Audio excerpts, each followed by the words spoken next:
درد ایک جیسے ہیں، غم بھی ایک جیسے ہیں، میرے آپ کے دامن نم بھی ایک جیسے ہیں۔ سنیں گے ناظرین عمران پرتاپ علی کی نظم۔ اس سے پہلے بتا دو دوستو، سنبھل ہنسا کے 10 دن بعد چلا بلڈوزر، نگر نگم نے 9 دکانوں کو توڑا، 26,000 کا جرمانہ بھی وصولا۔ چلے پہلے سنتے ہیں عمران پرتاپ علی کی نظم۔ تو آپ سے گزارش ہے ویڈیو کو لائک کیجیے اور چینل کو ضرور سبسکرائب کیجیے۔ یہ میرا اپنا ایک درد ہے، شاید اسے ساجھا کرنے کے لیے آپ کے بیچ کھڑا ہوں کہ درد ایک جیسے ہیں،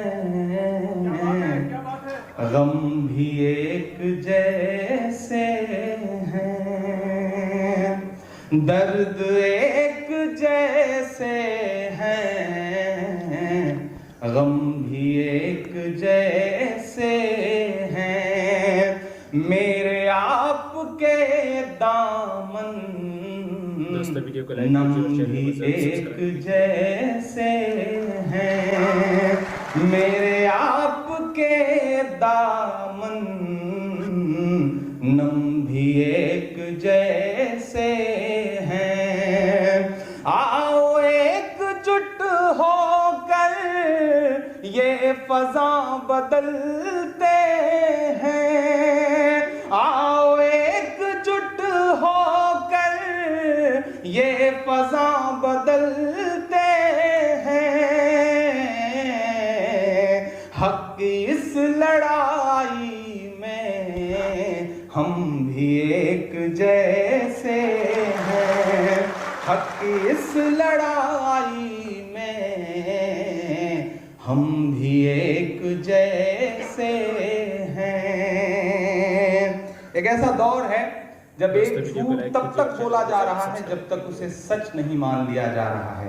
ایک ایسا دور ہے جب لائیو ڈیبیٹ میں شہید پرمجیت کی ودھوا سے اس دیش کی راشٹریہ پارٹی کا ایک بہت بڑا پروکتا لائیو ڈیبیٹ میں جھوٹ بول کر کے یہ کہتا ہے کہ آپ کے پتی کی شہادت کا بدلہ لے لیا گیا، 7 سینک مار دیے گئے۔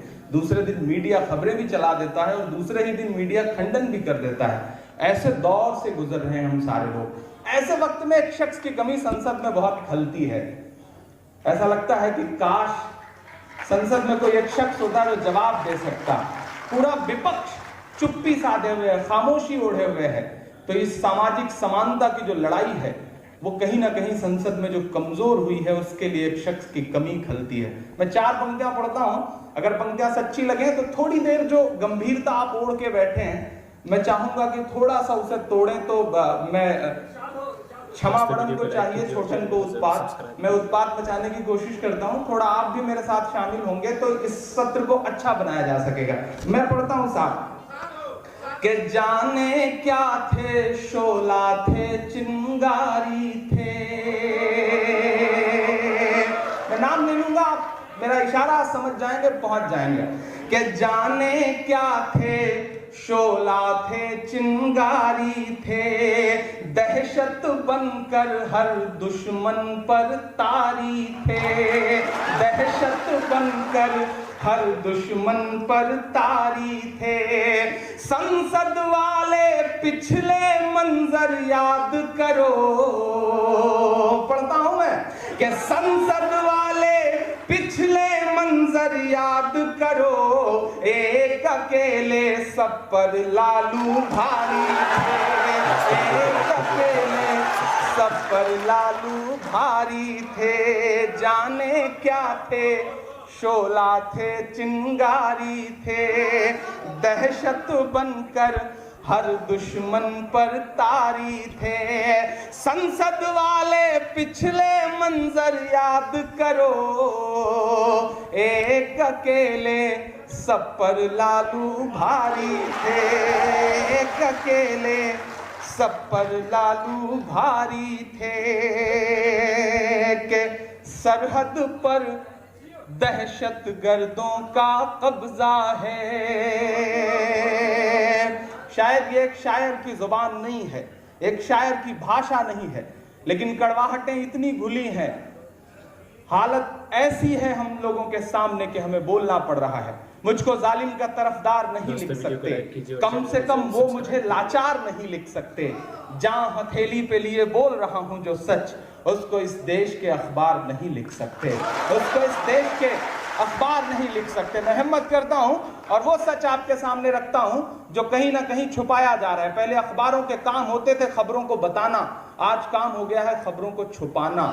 میں پڑھتا ہوں، اگر سچ لگے تو آپ کی دعائیں مانگتا ہوں کہ ناظرین، عمران پرتاپ گڑھی کی نظم سننے کے بعد آپ اپنی رائے میں کیا کہنا چاہتے ہیں وہ نیچے کمنٹ باکس میں ضرور بتائیں۔ راستے میں وہ اونٹ جس پر حضرت سعد بن ابی وقاص اور حضرت عتبہ بن غزان باری باری سوار ہوتے تھے گم ہو گیا، اور یہ دونوں حضرات اس کی تلاش میں پیچھے رہ گئے۔ حضرت عبداللہ اپنے 10 سپاہیوں کو لیے ہوئے آگے بڑھے اور نخلا مقام پر جا اترے۔ اچھی طرح آرام بھی نہ کر پائے تھے کہ ماہ رجب کا آخری دن تھا کہ ایک مختصر قریشی قافلہ جو کشمکش وغیرہ تجارتی سامان لیتے ہوئے آ رہا تھا ان پر گزر ہوا۔ مسلمانوں کا مشورہ ہوا کہ کیا کرنا چاہیے۔ دشواری یہ تھی کہ اگر لڑتے ہیں تو رجب کی حرمت کا جو ماہ حرام تھا اور اس میں جنگ و جدال ممنوع تھا، حیت لازم آتا ہے اور سکوت کرتے ہیں تو قافلہ نکلا جاتا ہے، کیونکہ آگے حرم ہے جس میں داخل ہوتے ہی وہ امن میں جاویں۔ کچھ رد و بدل کے بعد آخر سب کی یہی رائے ہوئی کہ مقابلہ کرنا چاہیے۔ چنانچہ مسلمانوں کی طرف سے تیر پھینکا گیا اور اتفاق سے عمر بن حضرمی کے جا لگا اور وہ مر گیا۔ عثمان و حکیم قید کیے گئے، البتہ نوفل بھاگ گیا اور جان بچا کر لے گیا۔ غرض حضرت عبداللہ مال غنیمت اور قیدیوں کو لے کر مدینہ آئے اور سارا واقعہ بارگاہ رسالت میں عرض کیا۔ حضرت عبداللہ کا یہ قتال ماہ رجب میں واقع ہونے کے سبب حضرت کو بھی بہت پسند آیا۔ مگر ضرورت ہی ایسی پیش آ گئی تھی کہ مسلمان معذور تھے۔ حضرت کو اس جرأت کے مصیبت ہونے کا فکر و ملال تھا ہی کہ اہل مکہ کو طعن کا موقع مل گیا اور انہوں نے شور مچانا شروع کیا کہ محمد ماہ محرم کی حرمت اٹھائے دیتے اور بزرگ مہینوں میں جنگ و جدال کو مباح کیے دیتے۔ اس وقت آیت یسألونک عن الشہر الحرام سورہ بقرہ آیت نمبر 217 نازل ہوئی اور مطالعہ کیا گیا کہ مانا اس مہینے میں جنگ کرنا برا ہے، مگر کافر جس بدراہی میں پڑے ہوئے ہیں کہ مسلمانوں کے سد راہ بنے اور کفر و شرک کر کے مسجد حرام تک لوگوں کا آنا پسند نہیں کرتے۔ یہ حیت ماہ حرم سے بدر جہاد جہاں زیادہ سخت ہے، کیونکہ حیت حرمت کی تلافی توبہ سے بھی ممکن ہے، مگر کافروں کا علاج بغیر ان کے مارے اور ذلیل کیے دوسری طرف نہیں ہو سکتا۔ اس لیے مسلمانوں کو اس حرمت سے رنجیدہ اور بددل نہ ہونا چاہیے اور کافروں کو دوسرے کے در سے نظر ہٹا کر اپنے حیضہ اور طاعون کے مرض کی فکر کرنی چاہیے۔ اس کے بعد وحی کے ذریعے سے ان مہینوں میں بھی کافروں سے جنگ کی ممانعت اٹھائی گئی۔ غرض حضرت عبداللہ کا لایا ہوا مال غنیمت جو اسلام میں پہلی غنیمت تھی، رسول مقبول صلی اللہ علیہ وسلم نے قبول فرما کر خمس نکالا اور باقی ماندہ مجاہدین پر حصہ رست بانٹ دیا۔ جناب رسول اللہ صلی اللہ علیہ وسلم کے مدینہ منورہ تشریف لانے پر نماز میں قبلہ بیت المقدس کر دیا گیا تھا، اس لیے تمام مسلمان اسی جانب منہ کر کے نماز پڑھتے اور اسی رخ مساجد تعمیر کرتے تھے، مگر حضرت کی دلی خواہش یہ تھی کہ آپ کا قبلہ وہی ملت ابراہیم کا قبلہ یعنی بیت اللہ قرار پائے، اور اس انظام میں بار بار آسمان کی جانب دیکھتے تھے کہ کب تحویل قبلہ کا حکم نازل ہو۔ چنانچہ نصف شعبان میں قبلہ بدل دیا گیا اور اب آپ کعبہ کی طرف منہ کر کے نماز پڑھنے لگے۔